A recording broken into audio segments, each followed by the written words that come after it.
Welcome and thanks so much for coming. It's really great to see you and to see so many of you for this event in such a busy term. And I see this as an event for the whole school of politics and economics, hopefully one of more to come. And it's designed to complement what we do in our departments. It's not designed as a substitute for those research seminars, especially the more kind of specialist kinds of activity. And it's designed to show the intellectual content and range of the work that we do in our school. And it's good for our external profile, and it's designed to assist in our general hitting power in the college. But most of all, it's designed to think big and to think about the big problems that we face and the big issues raised in our research. And the first thing to say is that the idea actually is not my own. I've nicked it. I've nicked it from Magnus, Jeremy, and Mark, who were the heads at the very start of the School of Politics and Economics. And this is what they plan to do, to have a series of great debates. And it was just, they were so busy setting the school up with all the admin that they just didn't actually get around to it. But now the admin is in good hands. Obviously, we've been through a really difficult period with responding to COVID. But I think one of the reasons we've responded so effectively is that we have such talented professional services staff who've guided us through the crisis. Something I've noticed in particular since I've started as being head. So even though we're in the crisis, or maybe even because we're in the crisis, it's a good time to do this wider scoping exercise, this wider debate. And so I think it's okay that I've stolen this idea and they've consented to it. And I think the basic reason why I've specified this as a set of great debates is my belief in the importance of politics and economics in today's world. Hence the title, Politics and Economics in Challenging Times. That there's something about the current state of affairs that prompts a deeper and broader debate about politics and economics. And it kind of includes our individual research programs, but reaches beyond them. And maybe to sort of illustrate this, perhaps give you a little bit my own kind of personal history. And as an undergraduate, the degree which I did was politics and economics. That's what I chose to study.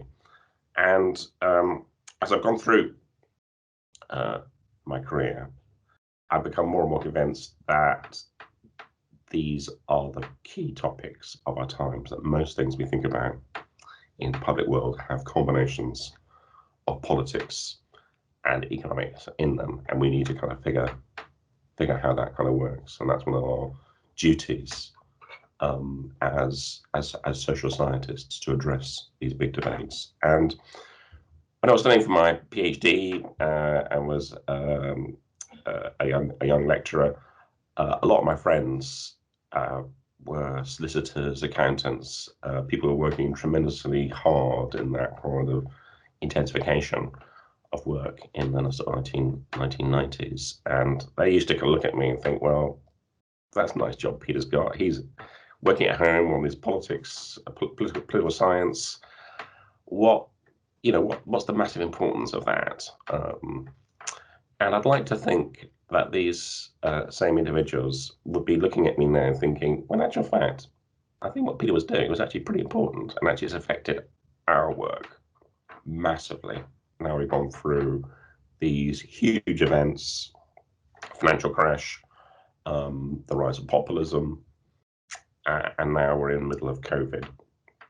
And I think, I think the world today has sort of intensified the importance of politics and economics, and that the world has got more turbulent, and the citizens themselves are increasingly kind of puzzled by the world which they're in, and asking these kind of big questions of what is citizenship, who should have power in public policy, and then what's the role of the state in the economy. Now, I've said debates, but I've also said great debates, and you might be thinking, why do we need this word great? Surely we say that afterwards, once we've done the debates, we can actually work out whether they're great or not. Isn't it a bit presumptuous to put the word great? And we're a bit suspicious anyway, aren't we, of great things like great writers in the past. And actual fact, it kind of puts an importance on certain things which might not necessarily be there. So let me try to convince you that the word great is the right word to use. And I think the basic reason is that it signifies a greater resonance, a greater depth, a greater read across of these ideas than would be the case standardly. So I've got 5 different aspects of a debate which I think has the quality of great. I think firstly is it raises conceptual and complicated issues in terms of study. It's not easy to kind of tie down in terms of concepts and definitions.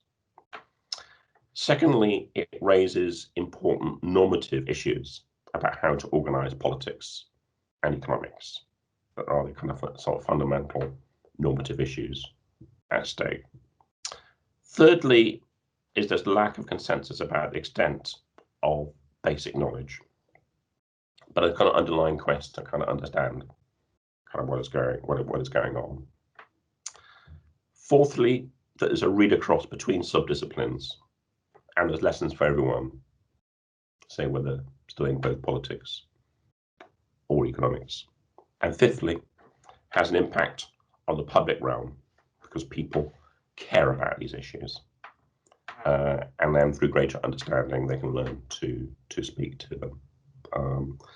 And I think at King's, we are very well placed to deal with these great issues in that we are outward facing. We tend to do non-standard kinds of work in the academy, and also that we are fundamentally interdisciplinary in our orientation, as shown in an department like political economy and EIS. And so I think so this is the kind of launching place for the great debates. I think I've set out the basic program. I think now we've got some fantastic discussants to reflect on these ideas. We've got a little list in the background of what we will have great debates about and what kind of content and what format they would have. But just thank you again for coming today and for participating in this enterprise. And I'm very much looking forward to the discussion we're going to have and the events we're going to plan for next year. Peter said, at the intersection of politics and economics. And in particular, I want us to also look at how we as academics could and should serve society by asking larger questions and providing those answers. And I understand why I think it's worth us going back into thinking about what a community of people should aim for. Now, Aristotle said that such a community should be organized so everyone could attain the good life. And everyone kind of believes in that, right? So like libertarians would say that such a life can only be lived when you're free from the interference of others. Marxists would say if you overthrow the system of exploitation, you'll get there in the end. And for the Rawlsians, it should be organized to ensure against the accidents of birth. But whilst these questions are kind of have been posed in the past, they've really been answered within its practical sense. And there's kind of a good reason for that, because people in previous generations didn't have access to the data that are needed to answer those questions. But we do. And today at King's and in this school, we're in a unique place to do so, precisely because the answer relies at the intersection of economics and politics. It's the brilliant research done here and elsewhere that gives us the ability to answer that very big question, along with others as well. In practical terms, obviously, our research, I say our research, of course, my research just beginning, tends to be on the smaller, well-identified questions within separated disciplines. And that's admirable, and it's really great. We answer those well-defined questions ever better every single day. But we could go beyond that to think about these larger questions that we don't always ask ourselves and see how we can serve the country and public at large. To see why, let's take like a smaller question that has dominated, even haunted societies in the past few years, which is whether or not freer trade and globalization has harmed or benefited developed nations such as the United Kingdom and the United States. Now, as economists, we're taught a really simple proposition that in the short run, it should help countries' welfare for consumers rise as each nation exploits its advantage. And that's the case indeed. So like Berlingeri and others have shown that for the EU, trade with external developing nations led to a fall in prices and a rise in quality. Those simple theoretical results would also show that freer trade leads to more inequality as countries specialize in goods where they have that advantage. In countries like the United Kingdom, the United States, that benefits those who are graduates who earn higher wages. And while everyone benefits with lower prices, those with fewer skills see their wages fall and have lost their jobs. And what is true for trade is also true for technological change. The changes being wrought do lead to greater welfare overall, but also to greater inequality. Otor Asamoglu and others have shown that technological change has benefited graduates who could use it effectively to gain higher wages, whilst destroying manufacturing jobs traditionally performed by working class men. And where does this leave us? Well, from the economic side of things, technological change and trades have led to rising growth and welfare. We have access to goods and services that generations before couldn't have dreamed of. In 1836, Nathan Rothschild, the richest man in the world, died of an infection that today is treated by antibiotics available the world over. We all have supercomputers at our fingertips, a total and instant connection with the rest of the world. Indeed, the very presence of this debate online shows us how far we have come. But the process of that progress hasn't been easily shared, and some have become worse off. Because while the well-educated have done well, as I said, the less educated have done less well. In the United States, college-educated workers have seen their wages rise between 16 and 30% since 1980s. High school workers, on the other hand, have actually seen lower wages today than 40 years ago. They also die they die earlier than their fathers did at the same age that they were. In the United Kingdom, the employment rate for men with no qualifications has halved in the last 40 years. So we could and often do have these simple debates on whether or not technological change and globalization has benefited advanced democracies.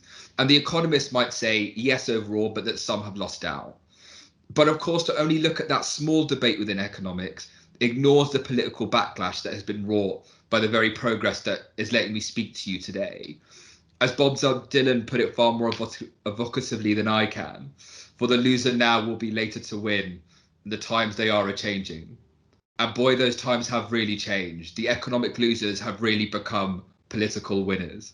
It was the less educated voters who gave us the populist backlash of Trump and Brexit.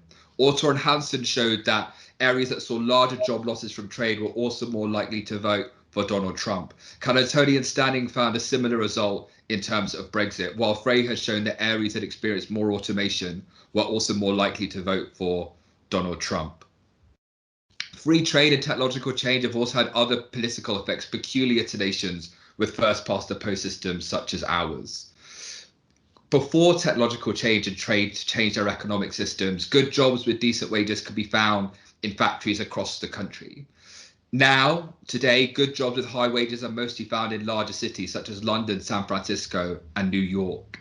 Graduates have moved to those cities to work in those jobs, and they found their political power weakened as a result. The reason why Hillary Clinton won the popular vote by 3 percentage points but lost the presidency is because she racked up large majorities in major cities in New York and California that had no impact on the outcome. Amy Coney Barrett, the recently confirmed Supreme Court Justice, was confirmed by 52 senators who represented 13 million fewer voters than the 48 who opposed her. And in this divided world that we see before us, we don't just disagree with each other politically, nor indeed have different economic outcomes. We've begun to despise those on the other sides of the divide. As Sarah Holbart and others have shown, those on the opposite side of the Brexit debate have begun to express an active dislike for each other. And as we have seen for the past 4 years, and today on our television screens, the same is true for Democrats and Republicans in the United States. So we should be asking ourselves why it is that in nations that can provide a life undreamed of in previous generations have led to such division and rancor. Why is it that passion has strained the bonds of affection to breaking point? Because while we all have disagreements, we don't really differ in what we believe is a good life. Everyone wants themselves, their loved ones to be healthy, to have enough money, to share in the joys of friendship and companionship with each other. So where does that all leave us at the end of it?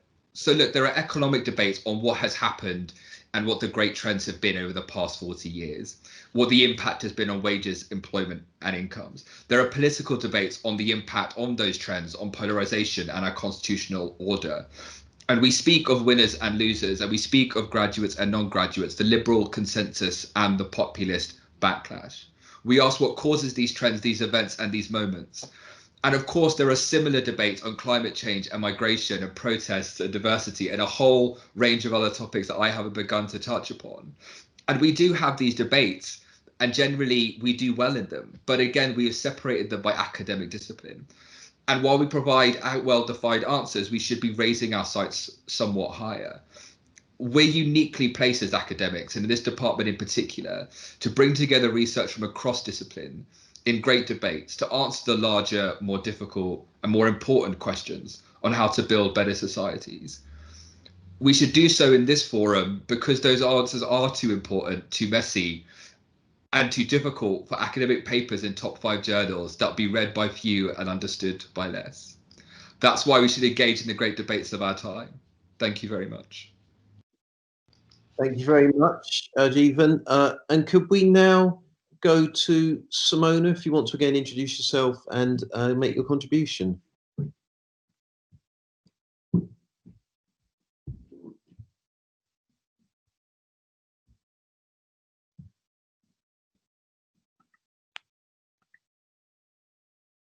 Hello. Oh, okay. Can you hear me now? Yeah. Yes, thank you. Can you see me as well?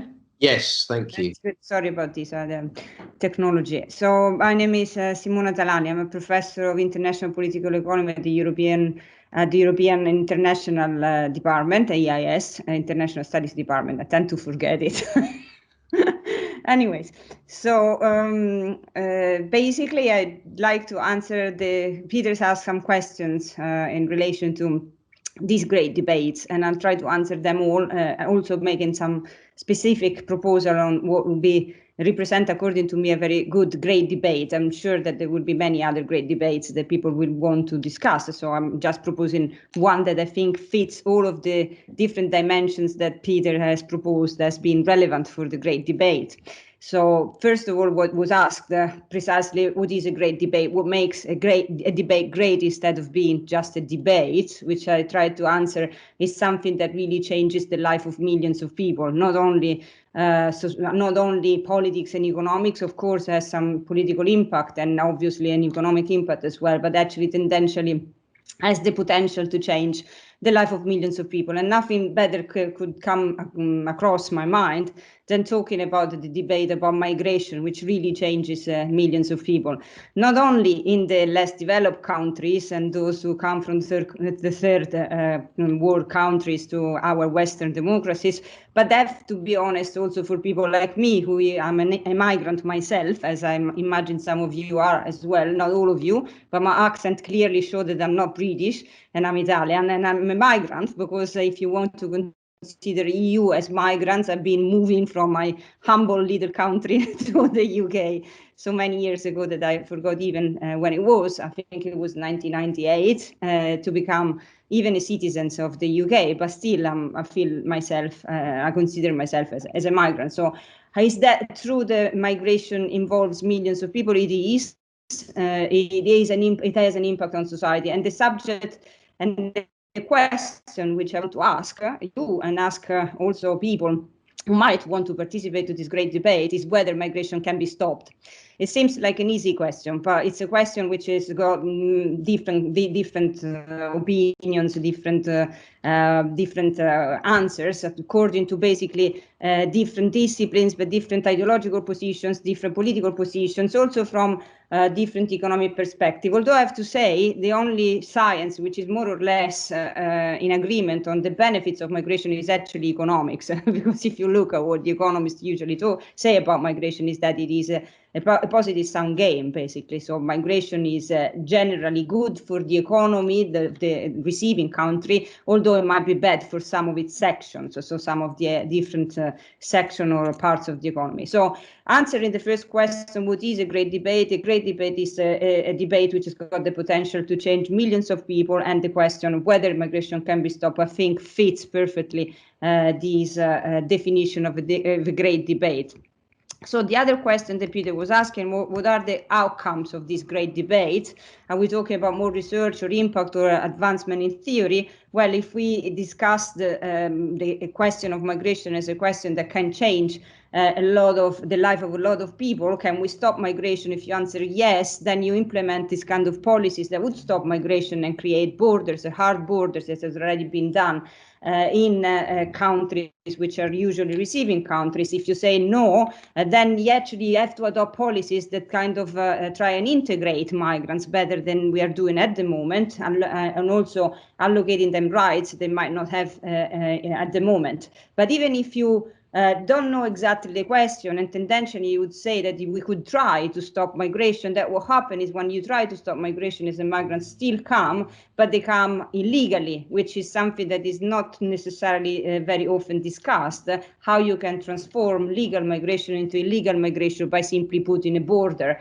By answering the question above, it's not possible to stop migration. So if you put a border and then it's not possible to stop migration, you can basically just transform, or at least transform a big chunk of that could be legal migration into illegal migration, and that has consequences for receiving society and for the migrant themselves, consequences in terms of exploitation that are evident to everyone of the migrants, of the illegal migrants, not that they come from a country which is specialized in exploiting illegal migrants, but that might be one of the reasons why I believe so, but also consequences for the receiving society in terms of criminalization of migrants themselves. So there is what is called the vicious circle of criminalization and antagonism with respect to migration.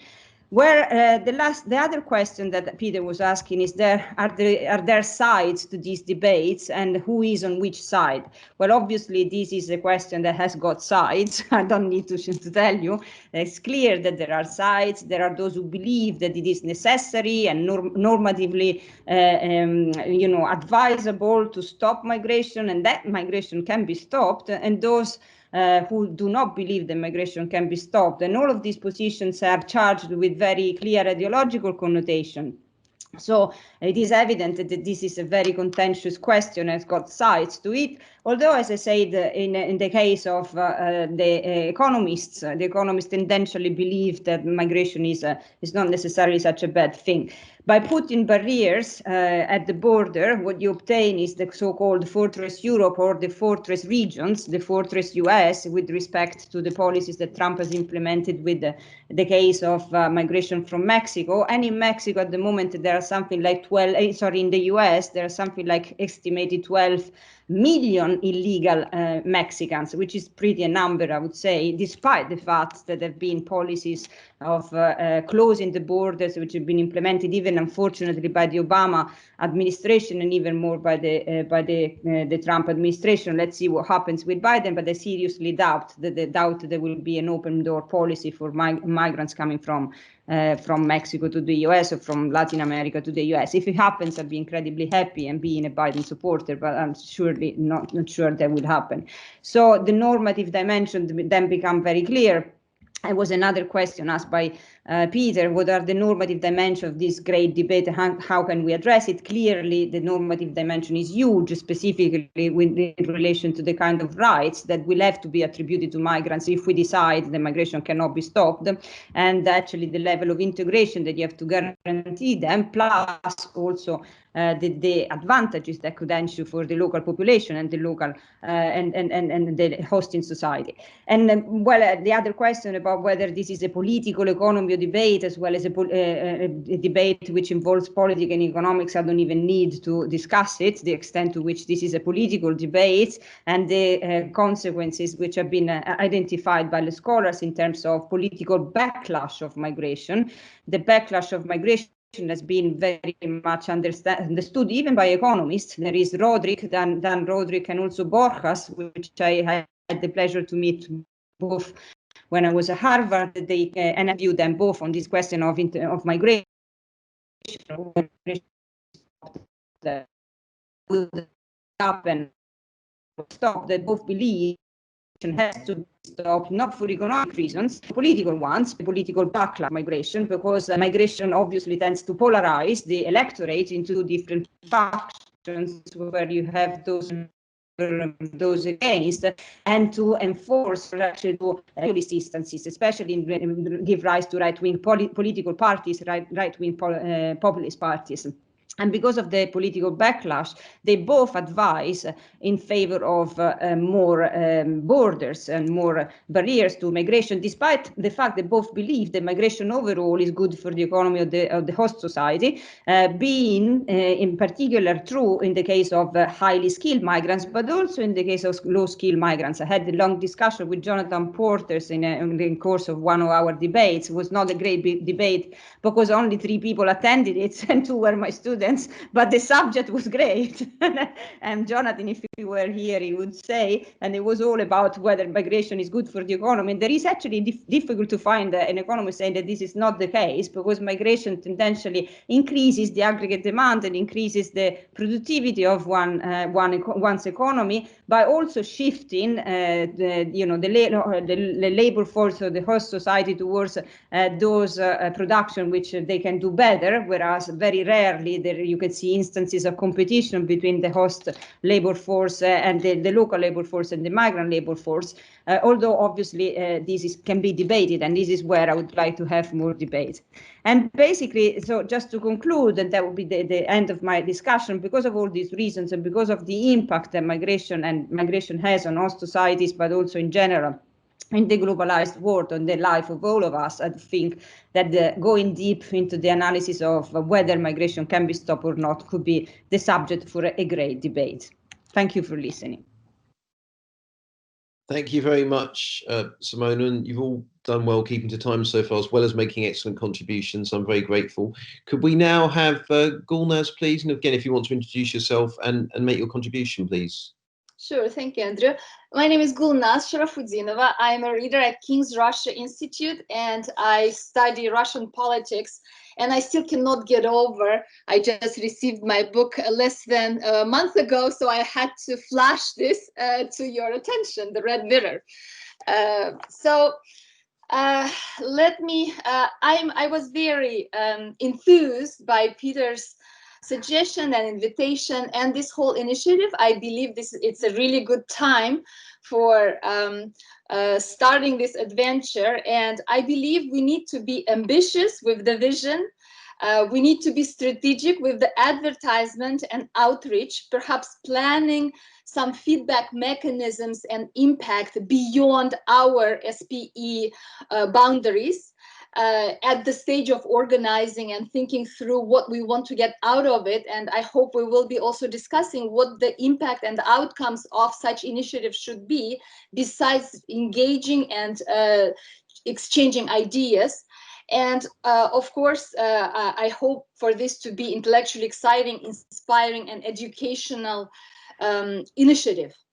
Now, why the timing is good? As Peter suggested, the number of challenges of the political and economic nature has been growing, as well as the perception of uncertainties that we are facing. A recent cartoon I saw in social media was very expressive of the anxieties. So I couldn't find it. I looked for it. It was somewhere just lurking in Facebook, but a bunch of people very fearfully peeking out from a big wall and looking at the door on the other side, which says 2021 on it. Right? I think it was expressed that widespread anxiety as to what else are we to see in 2021. You might have noticed jokes about asteroid, and that's another telling sign of this lack of control.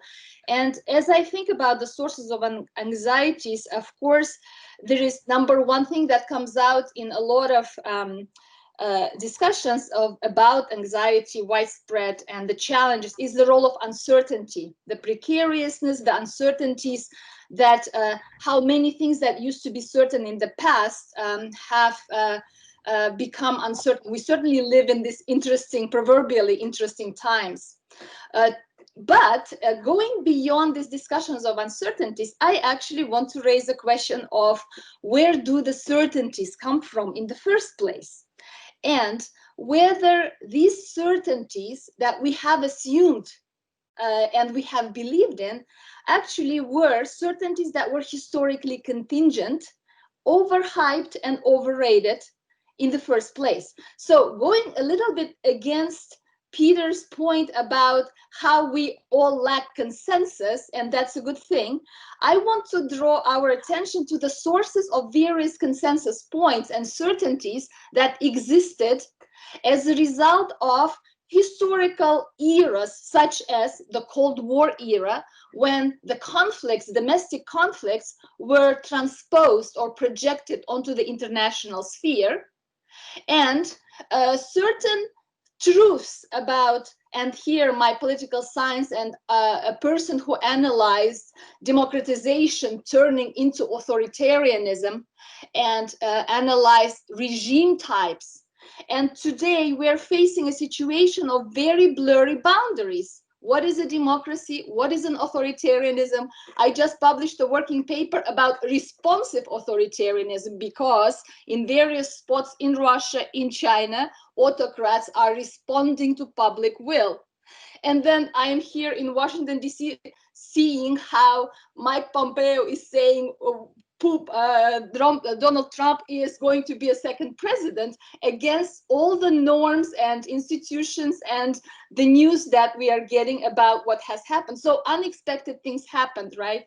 But why are they unexpected? And were the certainties that were there before were historically contingent? That's what I'm trying to bring to your attention, and as maybe a point of addition to Peter's point about consensus. So, of course, this is an epistemological point about knowledge structures, where they come from, how they develop, how we are historically positioned, all of us, and we need to be a little bit more aware with the things, the concepts and theories we take for granted. And yes, we find ourselves at a moment of uncertainty, but it doesn't mean just what is the source of that uncertainty. What is the source of certainty, after all?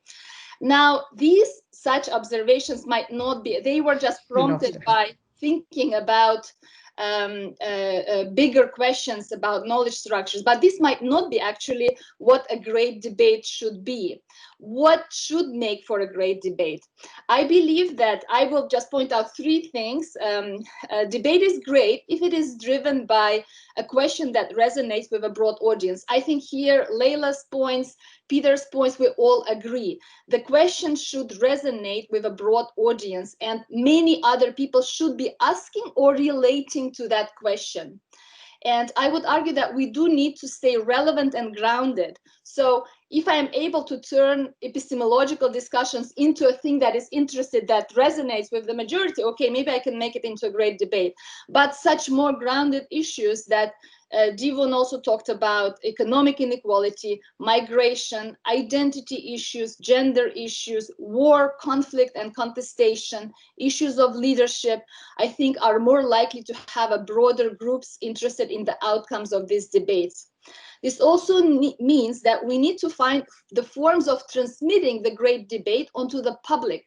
Currently, I believe that, of course, one of the impacts and outcomes of these debates should be, in fact, bringing all the knowledge and conversations and engagements that we all have with external audiences also to our cluster, right? So that there is a lot of productive, exciting things happens within our cluster of scholars who are there, and we don't even know who is doing what. But beyond that, I do see a potential big impact in reaching out to larger audiences of policymakers, but also society. And when we think about society, I think we should think not just broad society, but actually potentially youth, college students, and maybe even high school students. And I'm thinking, again, ambitiously, that maybe we should create a YouTube channel for broadcasting great debates. Maybe we should engage high schools or other colleges or our students and create, say, a contest as like an annual award where people from society, where students, high school kids participate with their ideas, and there is a small committee, 3-4 people, who annually go through those essays that respond to some of the questions that were asked in our great debates, and contribute their thoughts, contribute their ideas, and win a prize. That will be our contribution to engaging and reaching out to society, and also respecting, but also educating. So I think the debate, so that was my first point about the resonance with broad audience, and linked to that, the debate is great if it produces ripples, right? Ripples, some type of outcome within SPE, again, promoting collaboration, engagement, but also beyond the policymaking world. And I think that those ripples as a YouTube channel, as an engagement, as a forum, as maybe invitation of policymakers into these debates might be a good idea. And then I can't help but say that the debate is great if it is conducted by great debaters, experts who can present new ideas and perspectives, and in an engaging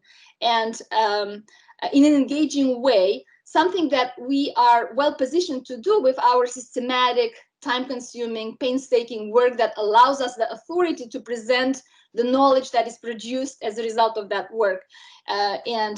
Say the recent presidential debates in the US were not so great, and I think personalities matter in presenting.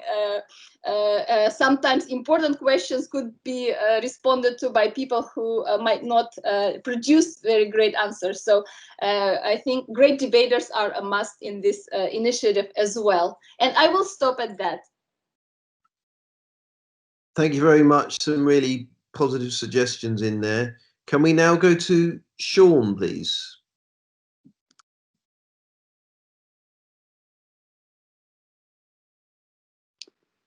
Hello. Always a bit of relief when you're not sure what the running order is to finally have your name come up, waiting for Andrew to suddenly pick up you. I'm Sean Hargraves-Heap, and I'm an economist, an experimental economist in DPE. And I want to suggest that these are indeed great debates, but they are great not just for the reasons that Peter and others have suggested, but also I want to suggest crucially because they are long-standing. That is to say, they are challenges that have in large measure assumed the character of great because we have failed to rise to and resolve them. And I want to say a few words about why this might be the case. That is why our politics have failed to rise to these challenges. And assuming I'm right on this, at least for the sake of the argument, I want to go on and say something about what we might have to do in the future to address them. So I'm going to make actually 3 points here. My first, and by a long way the longest, is a background premise, and it comes from a simplified, but I think defensible view that politics consists of two broad activities. There's a sniffing out of opportunities for mutually beneficial collective action. And then there's the activity of resolving conflicts of interest. One thinks immediately of distributional indeterminacies in society, but equally conflicts of views over things like Brexit and Remain, trans rights, levels of migration, and so on and so forth. Now, critically, for what I want to say, and my first point is that the first activity of sniffing out those opportunities for mutually beneficial collective action, that first activity is a positive sum activity. And the second one, the one of resolving conflicts of interest, is intrinsically a zero-sum activity. And the materialist, that is to say, the economist in me, I'm going to be talking about politics, but this is the economist in me, says that this has a deep conditioning effect on the type of politics associated with each type of activity, its currency and temper. The sniffing out opportunities for mutually beneficial collective action requires a politics and politicians that attend to facts and expertise. Magical thinking of any variety is really of no use here in sniffing out these opportunities. They're opportunities that really exist, that have to be discovered and availed themselves of. In contrast, the second activity of resolving conflicts of interest doesn't typically rely on facts. Knowing more about the way the world really is doesn't help much with resolving questions about whether I should be advantaged at your expense or the other way around. Instead, it depends on emotional appeals and forms of effective reasoning. Of course, in the academy, we have a proper normative debate on such matters, but I observe that in practical politics now, this is not what happens. Instead, the zero-sum thinking domain of politics happens to license a non-dialogistic, polarized, effective form of statement or declarative politics. So, from this perspective, my diagnosis of what is wrong with politics is that while it hasn't solved these great challenges, and they've become now the subject of great debates, is that what's wrong with politics is that it's become too focused on its quite legitimate zero-sum activity to the detriment of its otherwise quite legitimate positive-sum activity of sniffing out those opportunities for mutually beneficial collective action. This explains the decline of experts and the lack of attention to the facts, and the rise of identity and other sources of effective debate, magical reasoning, and that is my first point. The origin of the problem is an imbalance in our politics between its two crucial types of activities. My second point is shorter. It is that this tilt towards the domain of zero-sum thinking in our politics is not very surprising for a variety of reasons. But perhaps the clearest, and again, it betrays the economist materialist in me speaking, I think by far the clearest and most important reason for this tilt towards zero-sum thinking is that we have seen an extraordinary growth of inequality at a time when the rate of productivity growth in the economy as a whole has been slowing down. Those two events, economic events, have combined to produce the result that a significant proportion of the population in the UK, the US, and elsewhere are highly sensitized to the zero-sum aspects of life. They simply have been losing visibly when others have been visibly gaining over the last decade or two, or in some instances, even longer.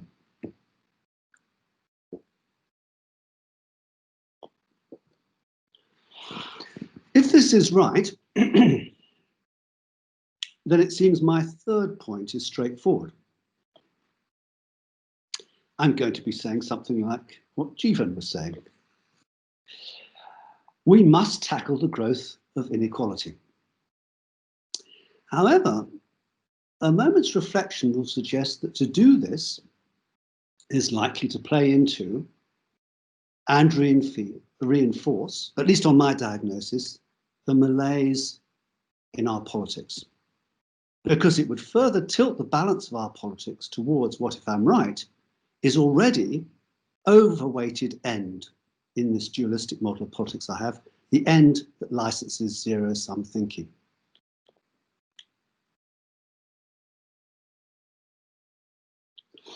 Better, therefore, I would say, and this is my third and last point, better, I would say, to concentrate on sniffing out opportunities for collective action, conditional, importantly so, on especially if they produce as a byproduct some equalizing of incomes, as this will counter some of the material underpinning to the rise of zero-sum thinking that I've found to be central to the malaise in politics. I think characteristically here, when I think of what this might mean, I think characteristically of public health measures. Because public health measures plausibly improve everybody's lives, in positive some aspect, but also typically have a greater effect on the poor than the rich, because the rich are always in a better position to shield themselves from public health dangers than the poor are. So such public health measures are both, as it were, they're absolutely paradigm examples of sniffing out opportunities for collective benefit, but they also, as a byproduct, have the effect of equalizing incomes. They address the problem of inequality. And there's a certain sense in me using the public health illustration that it hardly needs mentioning, because COVID-19, well, it's the exact reverse of this that demonstrates the value of public health initiatives. It's a public health failure. It's a public health failure. And it's both made us all worse off, and of course it has exacerbated inequalities. And what we need to do, I think, is sniff out the public health opportunities for doing the reverse. What might they be? Well, that's really my fourth point, and I said I'd only make three.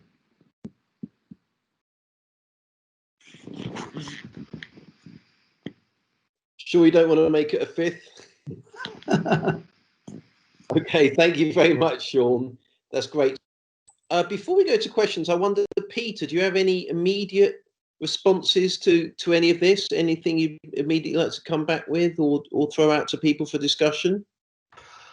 Obviously, it's really great that all four speakers are kind of up for it, and I was slightly expecting a sort of being told off for using this word "great," and it's sort of reaching to the past, and you're assuming something is great before you've even done it is the height of sort of presumptuousness. So that's very nice of you to be generous in that way, and I really enjoyed the things you touched on. I think inequality is a really strong theme, and this idea of reach, and yes, this idea that you're kind of reaching, you're both looking at the kind of solutions and the problems and the research all at the same time. So that's kind of what I'm getting from you. And again, I think what we're doing here is trying to give shape to what great debates might be like. And what kind of themes would we expect in the kind of great debates, and how we may kind of craft them. And I think it's a sort of, for me in my own mind, it's a little bit kind of osmosis. I've got this idea, and what I want to do is to make it more kind of concrete. So the comments are really useful on that. By the way, I forgot to turn recording on after, but rather generously, I managed to get it at the start of Simona's. So I've got a chance to listen to you again, but then my words, I think, are all lost to the ether, but I've got them written down. Anyway, thank you. Thank you. Thanks, Peter. So now I propose that we use the hands up function for people who want to come in. Is there any, do I see any? I'm going to scroll up and down and try and bring people in, but do I see any Any hands up? Oh, Jeremy. Oh no. Yeah, Jeremy, you got up first. Jeremy, please. Just very briefly, just to say, Peter's right. This was something we discussed quite a while ago, and in fact, Magnus, I think, really led on it, and it didn't get off the ground for the reasons which Peter alluded to, namely there are other more pressing matters of just getting the structure right and things like that. But I think we always thought this was a really great idea, and partly it was because we saw it as a way of helping to create a sort of research ethos across the school. And obviously, my views on how disappointed I was that EIS decided not to come into the building with everyone else are well known, but we want to try and create a collective sort of research environment. One of the other suggestions I had at the time, which got nowhere, was that research groups should be school-based rather than department-based, but that wasn't really well received either. So I do think it's a really good thing to do, and it's an ideal time to do it. I mean, the school is well established, and crikey me, COVID-19 gives us a great background to really try and tackle these issues. So I mean, I do think this is really super, and I think for me the first thing would be that it would help create a sort of common. Well, it would help us identify areas of common research interest. I likewise, I mean, I really do agree very strongly with Gulnaz's point about the sort of ripple effect and all of those sorts of things. Deciding who our audience is. I mean, obviously it's an internal audience, but what we want our audiences to be, I think, is crucial, and that will, I think, also therefore determine, as you suggested, Gulnaz, the sort of topics which we want to tackle. We don't want them to be too shall we say, narrowly focused upon the preoccupations of the academy. We want to try and pick issues which do have this much broader resonance, and that's, I think, Simona's point about immigration so would be a classic example of that. That's something which touches everyone. So I think that I also like the idea of a prize. Incidentally, I think that's a really good idea to open it out a little bit. How you administer it, I don't know, but I think that's a good idea. So I just think, it was an idea we had a long while ago. We never put it into practice. I think it's great that Peter is trying to put it into practice, and it's great that so many people are here today to give it support. And like everyone else, I'd love to know what Sean's fourth point was. I'm sure we'll find out subsequently. So thanks a lot. Thanks for inviting me. I really appreciate it. Thank you. Thanks, Jeremy. And Mark now.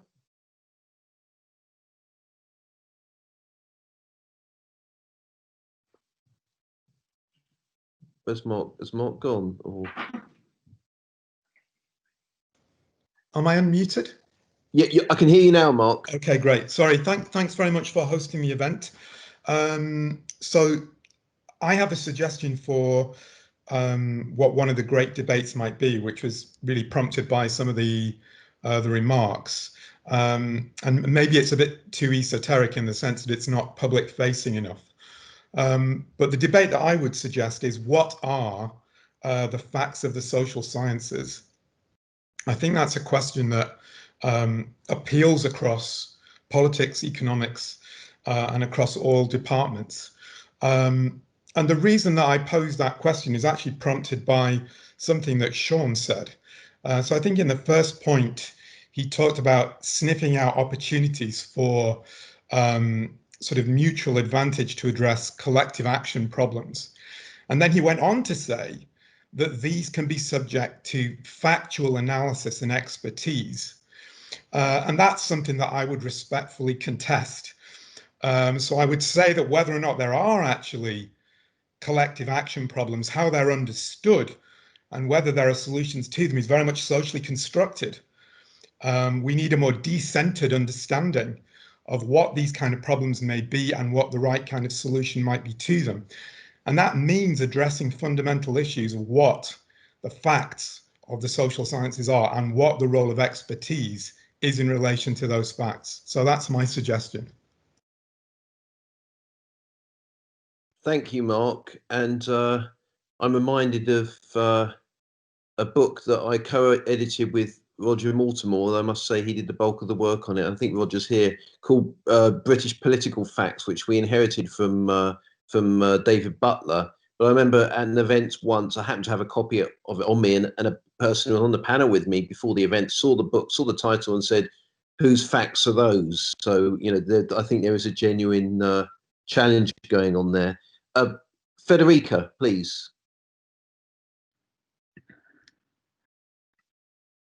Yeah, thank you. Hi, this is really exciting, and I'm really glad for this conversation.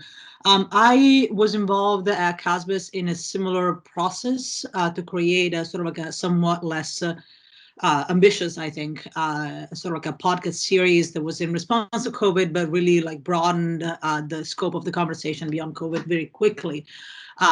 Partly like motivated by the sort of like a racial social justice protest in the United States. But what I sort of like wanted to throw in as a suggestion was to sort of like think very sort of like carefully about the scaffolding of the process in the sense of like you know, like thinking about, and maybe like Peter and others have a clear sense of how this might work out in practice, but I'm wondering, like, you know, what is the you know, why a debate?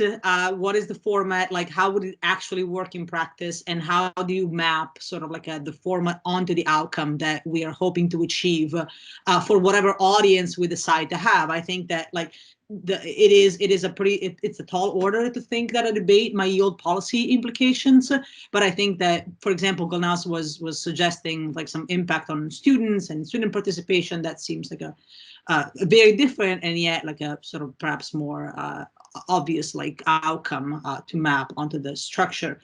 The other thing that I wanted to sort of throw in was the fact that, you know, there is certainly no shortage of problems or ideas, problems in the world and ideas among us and possibly beyond us to sort of like challenge and tackle those problems. But what I learned from the CASBIS sort of like experience was that this is actually like having this type of like a human resources is the minimum, is the starting point, and then it's like a question of like finding the skills and the resources to do things that academics don't necessarily do, which is like figure out how to, you know, talk to a broader audience, but also sort of like do it in a yeah, like with the skills that the recording and everything, like this is all, it's all something to like put in place. So I think this is really exciting, and I'd be happy to be involved in whatever way is suitable. But there's definitely like, I'd like to hear a little bit more about these issues.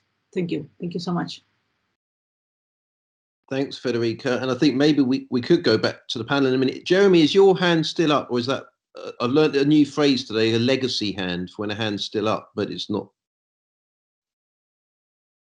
Has it gone down? Okay, perhaps we should go back to, I think there were some issues there that the panel might want to respond on, or anything, particularly the last question, or if anyone on the panel prompted to respond to any of that. I just want to pick up on Mark's suggestion about having a great debate on what the facts are in social science, and I think that's absolutely right. Nothing in what I said, which was, I hope, has suggested that in some sense we ever encountered unalloyed facts in the world. They're always some measure socially constructed. But I think the big difference about facts is that we have a language through which we conduct debate, dispute, and discovery with respect to facts. It's the language of natural science and social science, and that makes it very, very different. You can have, indeed, dialogues, contestation, and those dialogues and contestation go somewhere because we do have these rules by which we, as it were, engage in such discussion of what the facts are. Whereas the difficulty, it seems to me, for the other kind of political debate, when it involves affect, emotion, and the like, is that we have no such rules of engagement which allow discussion and dispute to take place. Thank you. And anyone else got any views on facts and the nature? I want to jump in actually on a different issue, Andrew, if I may. I think Federica was very practically, we do need to think practically about the format and about the preparation that is needed and the restrictions that should be there to make it accessible to the broader audience, right? So if there are, for example, 2 presenters taking a position, I think it needs to be, very well prepared, orchestrated in advance in terms of how many minutes this position is presented. So there needs to be a lot of prep work done, and maybe thinking through the accessibility of the language and the projection of and how it will going to be recorded, where it will be recorded or where it will take place. All these practical issues, I think, are very, very important, and we will have to think through them. But maybe when we think in terms of the format, we can start with thinking, what are the potential alternatives, right? So when I was thinking about great debates that are accessible, the only one thing that came to my mind was TED Talk, right? How there is one presenter who presents great ideas, different ideas that resonate. And, I don't think we want a TED Talk, but we want something that will reach the audience. So that is important.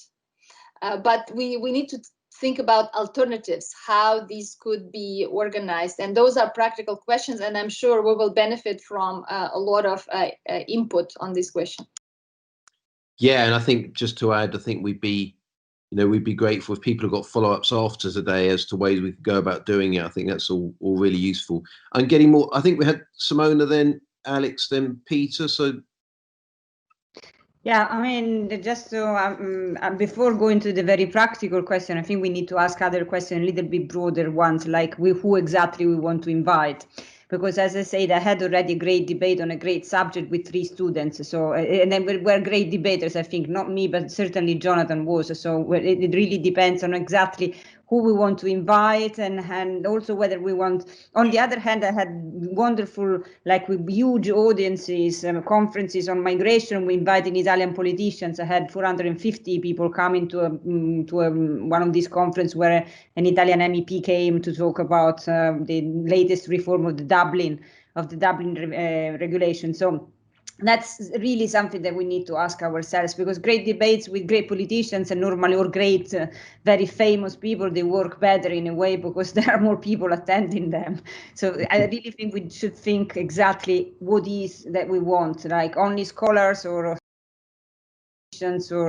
publicists, we can have someone from the FT talking and saying their opinion. That could actually really broaden a lot the audience and also the resonance of the debate itself. They are not impossible to organize. I mean, in the sense that I've been organizing them a lot for the Italian Society of Kings. We're only Italians, but but that's not difficult to do. We just need to think about it. okay, thank you. And now Alex Mortimer. Yeah, thank you.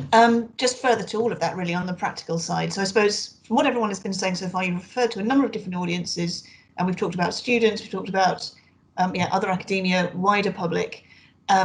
Peter started off straight away with our collective policy contacts, which is the kind of the area that makes the most sense to me. So you said that the more you talk to a number of people across the department, and so many people do kind of wider kind of impact work, talking to sort of people in the policy world.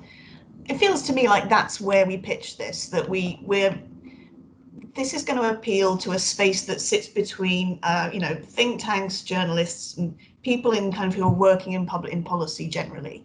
Now that can include the public, and so it does need to be. I mean, as people have said, there needs to be some attention paid to the fact that it's not for an academic audience, and there will need to be some, you'll need to do some thinking about how to kind of translate your specialism. But I mean, that's what me and Dan are for, and I mean, Andrew and others have got a lot of experience in this as well. That's the kind of the space that makes sense to me. And I mean, hopefully it might get kind of huge numbers, but I suppose also might sort of, I'd probably caution on the number. I find it, and I'm sure, I mean, Dan, I'm sure finds the same thing, Dan Mansfield, if he's here. It's really so hard to get numbers to any event right now. I mean, there's London in particular has always been really oversubscribed with events. So I don't think, I think Simona's experience is quite typical actually. But I hope we can, I hope we can find a way to make that work for both numbers and impact. Thank you. I have experience with both, 3 people and 450, so maybe. Yeah, and just to kind of weigh in on that, it's really difficult. You never know. Sometimes you can get a great turnout, but it's quite hard to predict. But I think that's why, and I think this was maybe Gulnaz's point, that, and we've already talked about this, the idea of having some kind of YouTube channel, so you've actually got something that comes out of it that you can use and is there, and people can access. So even if there weren't masses of people attending, whether it's online or physical event, at the time, you've still got an output that's actually there and can be used and can be accessed afterwards. I think is an important point there. Did we have Peter? Did you have your hand up? Yes, I did. I mean, just sort of reflecting, I think it's really, really useful, the conversation, because in the end, I think we need to think in terms of concrete, what the events look like, what's going to happen. And I think I rather like the idea of, I mean, in some ways, you can set up a false debate, can't you? Where people, I mean, sometimes we do that with students, take the most extreme position and that sort of thing. And maybe we ought to avoid that, maybe. But I like the idea of setting something up and rehearsing it, because I think there's a slight danger that you have a kind of standard event, which is like a talking heads event, and everybody says their little thing, and then there's a discussant or a. And maybe I'm slightly attracted by the kind of idea of getting people to take slightly quite different positions on some classic kind of issues, and then seeing where we go with that. And I can't, obviously not in a sort of yaboo sort of throw sandwiches at each other or something, but kind of. And then maybe we might actually have someone who is a sort of almost like a kind of moderator who can kind of then reflect on the debate along with the audience. I quite like that idea. And certainly after this event, I think we're going to have various discussions. I don't think we're in necessarily a rush to have an event in the 1st of December or something. And as a school, we've got some other things planned. We've got an SBE practitioner series. We've got some practitioners putting it. So there's things we're doing, and I think I'd rather get the thing right. And I'm going to be in this job for 4 years, so there's plenty of time to do these things. Obviously, you want a bit of momentum. I think it'll work better face to face. I think, I'm just being realistic, as that's going to be a way off. But we could at least do maybe 1 or 2 next term, and maybe actually the first 2 could even be slightly experimental in terms of actually finding the kind of format. We might try different things. I think my idea is that we may end up with like 10 of these great debates, and they all kind of fit together in some way as a kind of contribution to understanding our current politics in terms of these kind of classic problems. I think in the pre-meeting we had with Sean, I was saying, well, I'm not suggesting I should do this, by the way, but could you imagine this like an edited book, kind of great debate, SBE great debates or something, a chapter on this, a chapter on that, where you kind of set the thing out. And that's, so I see this as a kind of overall project to get to that point, but it might involve a bit of experimentation, I think, with the audience and how we actually do it. And obviously very, keen for you to be involved in any kind of planning of it. Obviously, there are certain things which sort of come up in terms of topics, where they sort of think like migration or whatever, when obviously certain people are going to be sort of heavily involved in that. And obviously, it's nice to sort of involve different people in different great debates, I think. But I think I really like the idea of certainly a sort of a set debate could be quite fun, couldn't it? Especially imagining students coming. But obviously we don't want the thing to be too polarizing, do we? Because in some ways it's kind of getting away from polarizing is the kind of what we want to partly do, isn't it? Anyway, but just some thoughts. Thank you. Yeah. No, and I suppose one question to ask is, do we have to proceed on the assumption that there are just 2 sides to a particular debate, or do we want to set it up? Because we all know that it's always more complicated than that. And are we in a way playing into that polarization point you're talking about, in implying that there are just 2 sides, or is just a yes no to a proposition, which is a way, there's a certain debate format that's very popular in this country where you argue for and against a proposition, you have a vote at the end. Do we actually want to? Personally, I'm not a fan of that, but others may take a different view. But I suppose that's a question. I'm supposed to be the chair, so that's a question for others to answer. But yeah, so Gulnaz and then Jonathan. Yes, I just wanted to jump in on the fact that it doesn't have to be polarizing, but it should be at least 2 alternative views, right? There should be some differences in presentation, so that in one debate you have at least 2 views, which are not necessarily, again, not zero sum, Yeah. Right? But it could be two different perspectives, two different angles. And that brings me to the question, when we think about organizing and practical issues, do we want to stay just within SPE, or, if we have people vested interest in individual links to specific topics, for example, or we see already Simona was talking about migration, but if Simona will be thinking along with others about organizing a debate about migration, we can invite an alternative view from outside, so that it's not just, that already opens us up, right?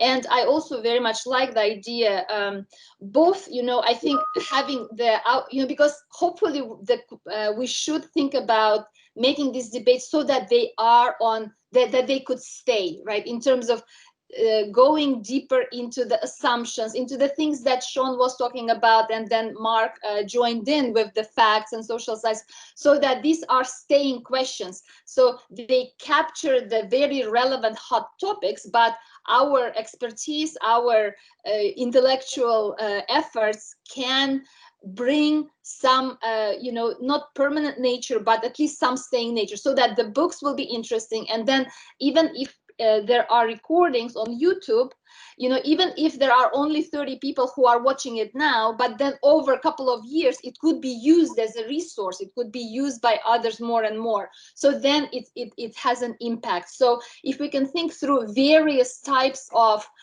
virtual, hard copy, and different types of impacts, that would be good.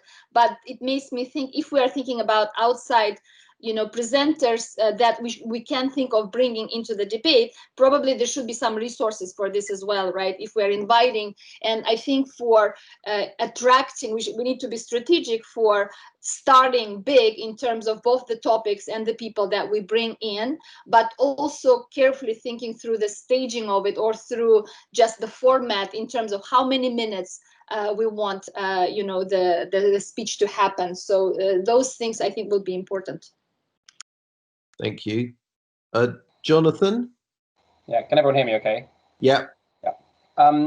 It sounds like a great series of events. I support the idea fully. I'm only sort of intervening because one of the more embarrassing things about me is that I was once the chief judge of the World Debating Championships. So I have some experience in setting this stuff on.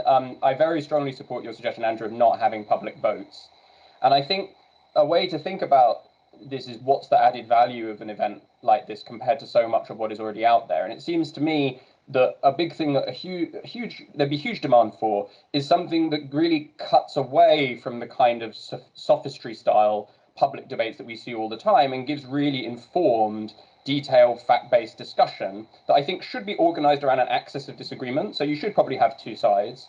And my suggestion is that you have on each side someone from the practitioner world and someone from the academic world.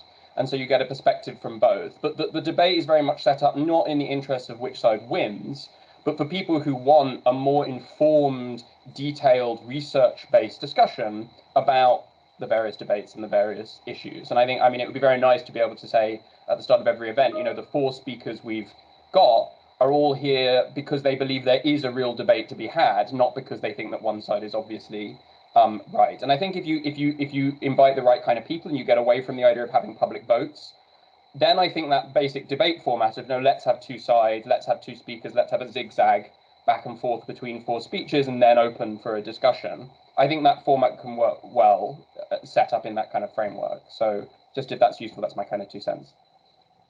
Okay, no, good to get your perspective there on that. Thank you. Gulnaz, is your hand up still? Is that? We got anyone else? Any other thoughts? Anyone on the panel got anything they'd like to say with respect to any of this so far? Well, yeah. I mean, I think the force of my remarks was that actually we should sort of, so to speak, select those debates which avoid the debate being on a topic of a zero-sum. And that what we need to do is focus on those debates where there is indeed scope for doing something that is going to be mutually beneficial, but that will have distributive consequences. And the debate really ought to be about the mechanisms that we avoid unfortunate distributional consequences arising from these opportunities. Good. Yeah, I totally I totally agree with that. So I'm jumping in here. Yeah, I think the secret is going to be picking the right things to talk about and not sort of getting it locked into something which in the end there's an occasion and there's a lot of people disagree and feel that the event. So I think we've got to be really quite smart about the kind of sequencing of these topics. And again, I think not necessarily commit to a program of 10 things. I think just sort of trying things out. And I'm totally up for the idea we have multiple points of view. And maybe actually an interesting idea is we'll just assume there's 3 points of view, as a way to sort of muddy. There's 2+ points of view, just to muddy the kind of bipolar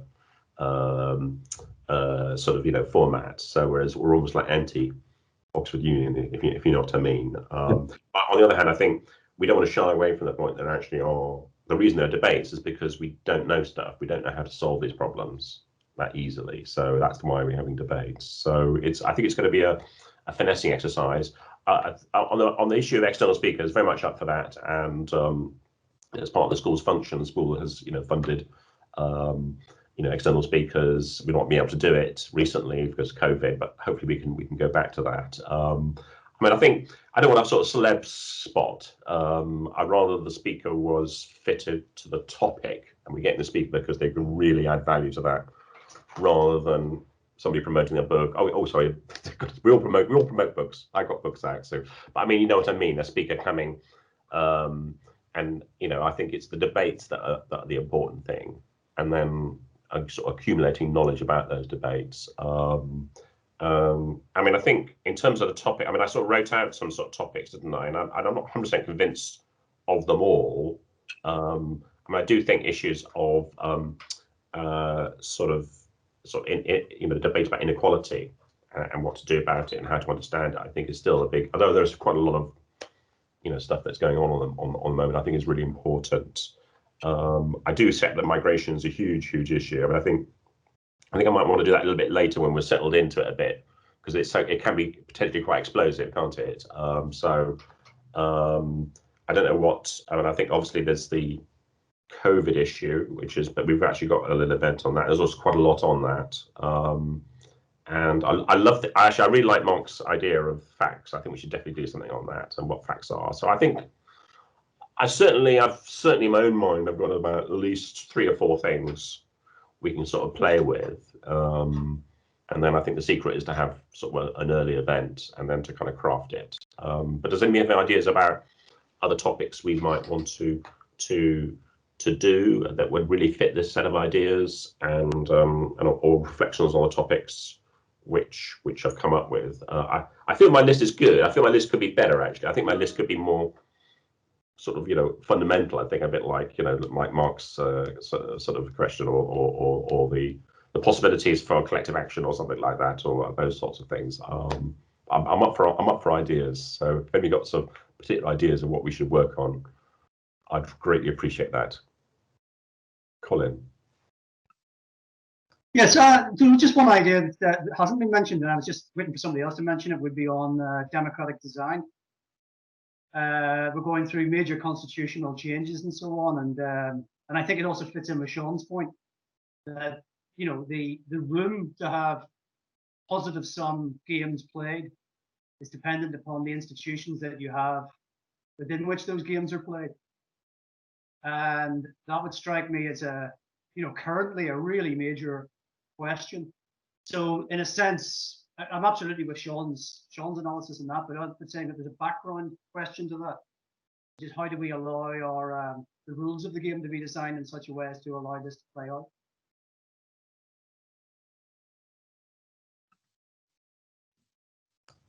I like that. Simona, thank you, Colin. Simona, did you have your hand up? This mic. I have my hands up to suggest subjects, issues that we can discuss if you want.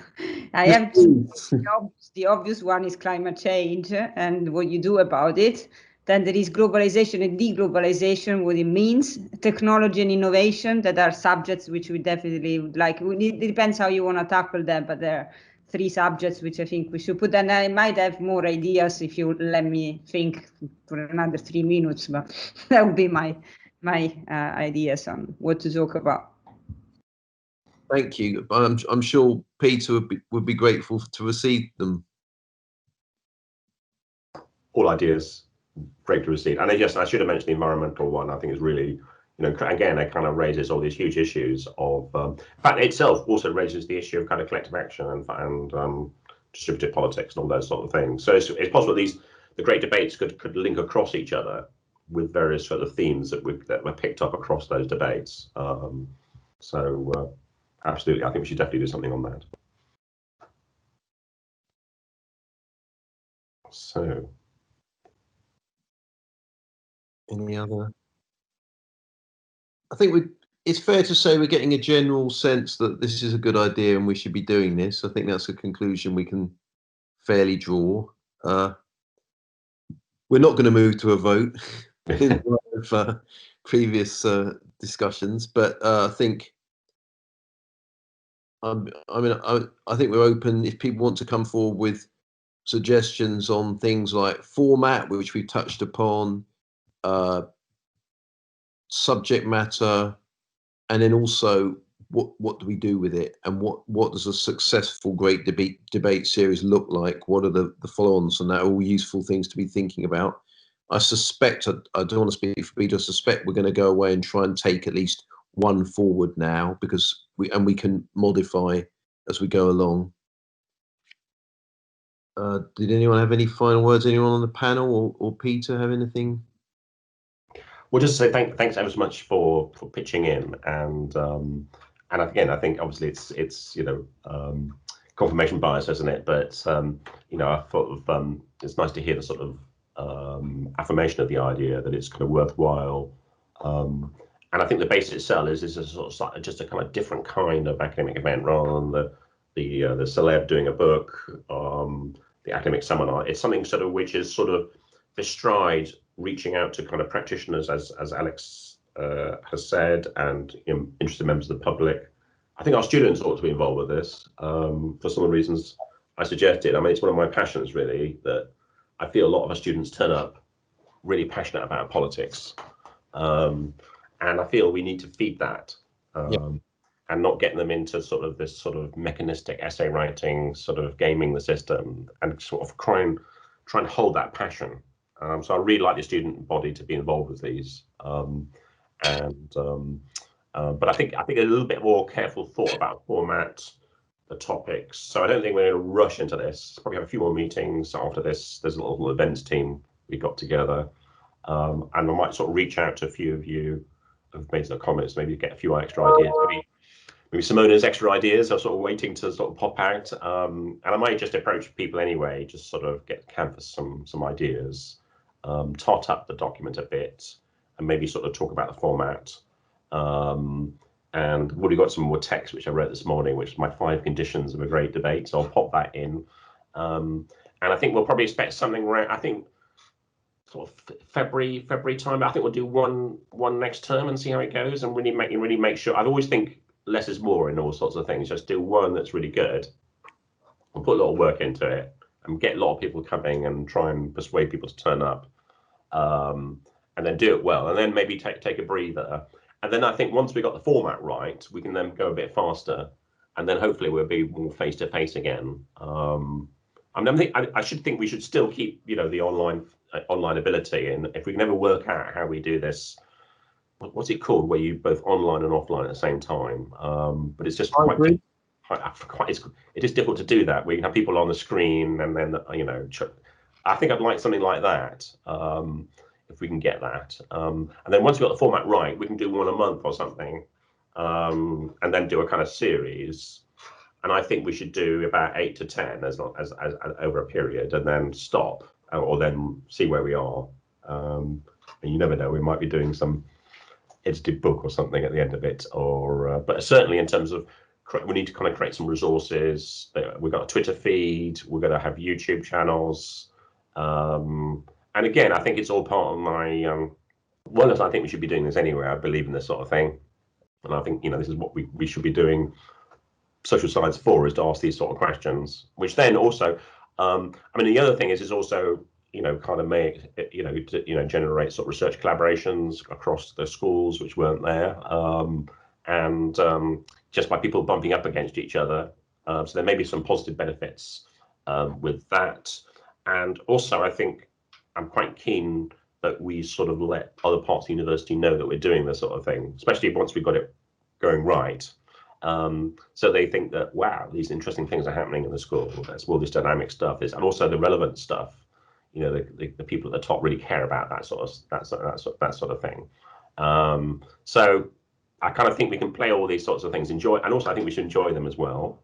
So it'd be nice to have some social events, glasses of wine where we actually not in front of a Zoom screen.